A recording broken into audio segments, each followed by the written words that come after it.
Hello, everyone, and welcome back to the Joseph Ryder Anderson podcast. Today, we're going to be taking a look at the brand new Kaiju number 8 Union Arena set. This set is unique in that it is the smallest set we've had in the English version of Union Arena to date, with just two energy colors and four main decks to build. Given its nature as a smaller set based on a more recent anime, this makes a set that's really a great jumping in point for those who might be new to Union Arena. And I've been waiting for a set that's a little bit easier to digest and get into and really learn and dive into. It also can make for a really fun rare battle for those folks who can build whatever deck they want with relative ease. So I think that's one of the most exciting things about Kaiju number 8. And for those of us who have been playing a bit longer, Kaiju number 8 is still a solid set. It hovers around the A to B tier with one deck possibly able to get into the S tier. So it is definitely a moderately strong set, if not meta defining the way our Rurouni Kenshin set was that released just last month. So with all that being said, let's go ahead and dive into the decks themselves and go over some of their key mechanics and what makes them special. All right, so for those of you who have not been on the site before, you can find all of this, what we're about to talk about, at josephryderanderson.com. Just look for the Union Arena decks and go down in alphabetical order to the Kaiju number 8 decks. We're going to start from the strongest deck first. And this deck really is quite strong. I had the pleasure of facing down this deck at a case tournament that I went to. I got second place at that case tournament with Kenpachi Toshiro, the new Kenpachi Toshiro. I did face down this deck, and it was a tough fight. Luckily, I already knew what this deck did, so I knew that I had to work really fast to keep my opponent at bay. Because if you let this deck build up what it needs to come at you, it can come at you very, very hard. So let's go over what it is that makes this deck so strong. So I think really the key strongest character is the Mina Ashiro card. This card is only a 5 cost, comes in with a resting effect. It has impact if you have Bako on the same line, which is a little bit of a drawback. There's not a ton of Bako cards in this deck. I'm sure Volume 2 will probably get some more. But she does also have an effect that lets you, if on the front line, lets you force a character to stay resting the next time it would switch to active. So this is a fantastic way to either stop an opposing character from switching to active off of an active trigger and blocking you, or keeping them out of the game the next following turn. Either way, it's a solid play.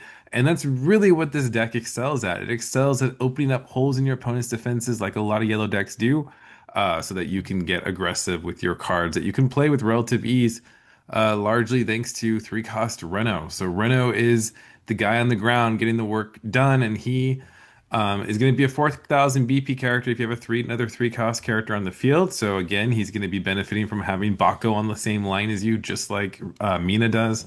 Although it doesn't require the name, it's any 3-cost character. But he also lets you play another card, another 3-cost character or less character from your hand sent to rest on the field. So this makes it very easy to quickly fill up your board so you can start swinging with as many attacks as possible, with the goal being to put a ton of pressure on your opponent. Again, you are going to be opening up some holes in their defenses with your Mina resting effect. So this makes for a very, very strong combo. Also to note, if you haven't noticed yet in Union Arena, some of the things that make a Union Arena deck strong is just having plenty of draw and search capabilities on the lower cost characters, and you do have that in this deck with the 0-cost Soshiro lets you draw one, sideline one. As if that weren't enough, you also have a 1-cost Reno, draw one, sideline one, and a 1-cost Mina that's going to let you search for another Mina or Bako. So you have plenty of consistency cards there. You do have this 3-cost Bako that lets you choose up to one character on your field and move it to the other line. That's going to be really, really helpful, especially when you take into consider the other strong attacker in this deck, the 4-cost, 2-action point cost, 4 energy cost, 2 action point cost. Mina comes onto the field active like any good 2 AP character should, and can attack from the energy line, enabling even more aggression, right? You can get another attack in as if having been able to quickly fill up your board, resting opposing characters wasn't enough. You can also get some multi-attack, which is really, really strong. You can also boost up some of those other lower cost characters you played with Reno. And you get to draw when attacking as long as you have Baco on the same line as you. Again, the only really big drawback of this deck is just not having more Bacos. Otherwise, it's got a lot going for it, and we'll probably get some more Bacos if we ever get a volume 2 for this set. You do also have this 4 cost Soshiro teched in. You have the 0 cost running at 4, so why not run this guy at 2? He can't be blocked by 3,000 or less characters, and when played, you get to draw a card. So just a solid little tech there with the Soshiro. So I would expect this deck to do quite well in the meta. High A tier, possibly S tier, we'll see, but definitely an A tier deck right here. So moving on to my personal pick for number 2, which is the green Kaiju number 8 deck. And let's go ahead and go into the builder, and that way we can talk about why I like this deck so much. So, uh, really the thing that stands out to me most right away is this really powerful character who looks like an 8 cost, but don't let that fool you. Really think of him more as a 6 cost, because you have a lot of effects in this deck that switch characters on the front line to resting, on your own front line to resting, and then if you just have 2 of those, he becomes a 6 cost character. So you're really just looking to play him at 6 cost. You don't want to have to jump up to the 8 cost necessarily. But I mean, look at everything this guy has going for him. He's a two action cost character, sure, but he comes in active. He has a native damage too. He has 5,000 BP, which is insane. And then he, as if all that weren't enough, and it really is quite a bit, he also forces an opposing character to the opponent's energy line, and they cannot move until the start of your next turn. That's a very, very powerful pseudo removal. Use that on a rated character, and they're out of the game for a long time. They're not only out of the game for your turn, your attacking turn, and then your opponent's defending turn. They're then out of the game for your next attacking turn. So that's a really powerful play, not to be underestimated. But he's not the only strong thing that this deck has going for it. It also has this 6 cost Kaiju character that can remove a character with 4,000 or less. Um, Again, another character that's easy to switch to resting. You have a couple characters like this that you can switch to resting, and then easily switch back to active after you've fulfilled the requirements to play your big kaiju. So really, really strong. You have a bunch of low cost characters that are strong. You have this Mina 0 cost, draw 1, sideline 1. You have the 1 cost Kafka, draw 1, sideline 1. Again, tons of consistency here. And then this fantastic 2 cost double energy gen character, which is fantastic. I think he also does have step, which is great. And then you have this 3 cost Kafka that lets you draw a card when played. And you have a 4 cost Kafka that has a bunch of crazy effects.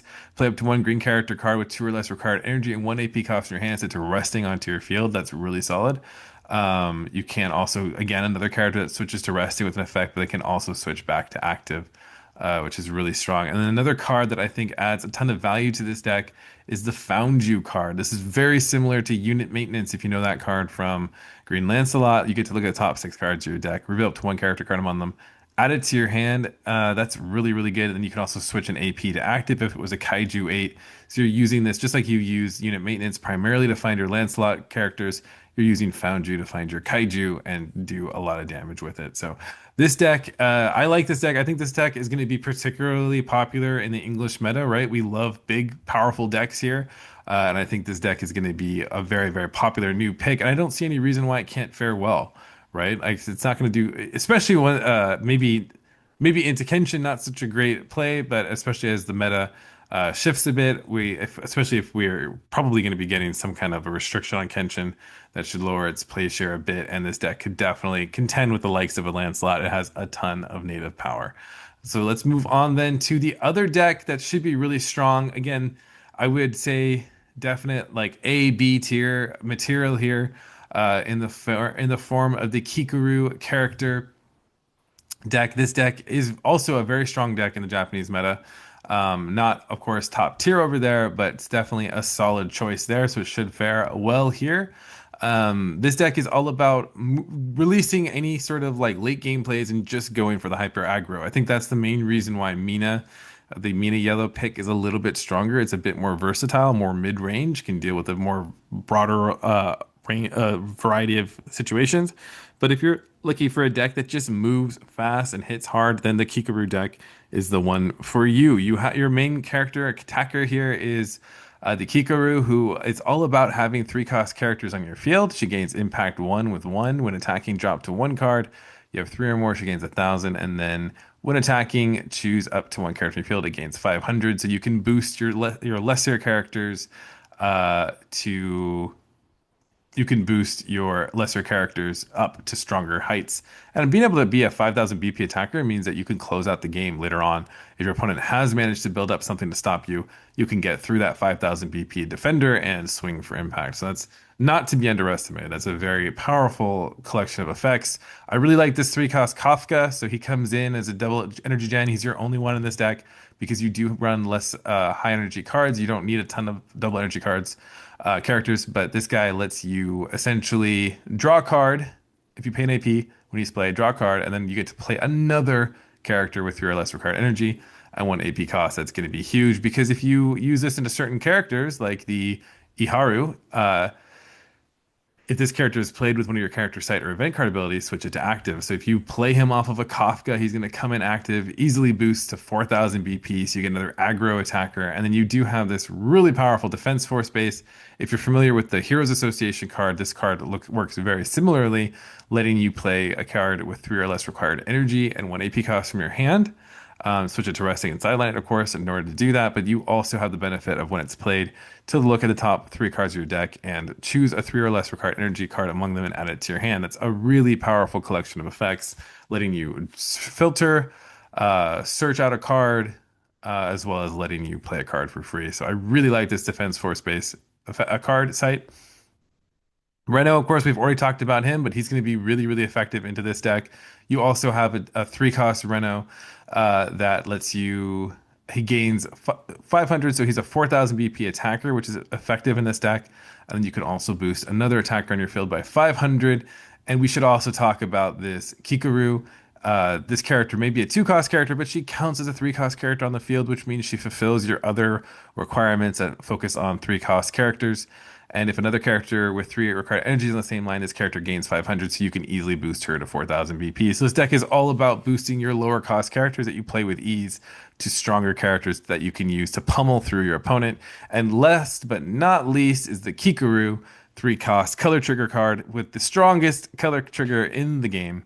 When played, if it is your turn and this character is played with one of your character site or event card abilities, choose up to one of your AP cards and switch it to active so you get even more value this way when you play her off of a Kafka or off of your site or your Reno. So much synergy here. This deck works so well. I could definitely see this being an A tier deck and actually kind of a nice answer to the very fast meta right now. I think this is a fantastic deck.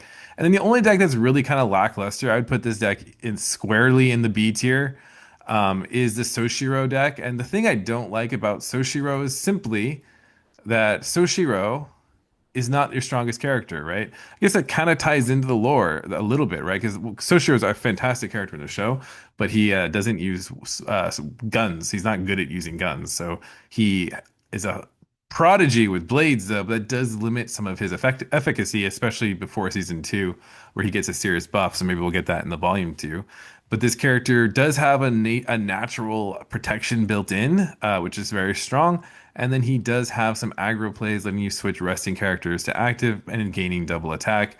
Besides that, there's just not really enough here to make this deck like a strong contender in the meta on its own. But we'll see. Maybe we'll get some added support in Volume 2 that will make this deck a little bit stronger. But as it is, pretty much a squarely B tier kind of deck going on with the Soshiro. So hopefully that was helpful to you. As you can see, the set is very solid. Plenty of aggressive and powerful cards here that you can experiment with and have fun with. And hopefully that gives you a good starting point to build on your own strategies from. This is the Joseph Ryder Anderson podcast. Check out josephryderanderson.com for the latest news and updates and deck guides and everything Union Arena focus. Until next time, keep on battling.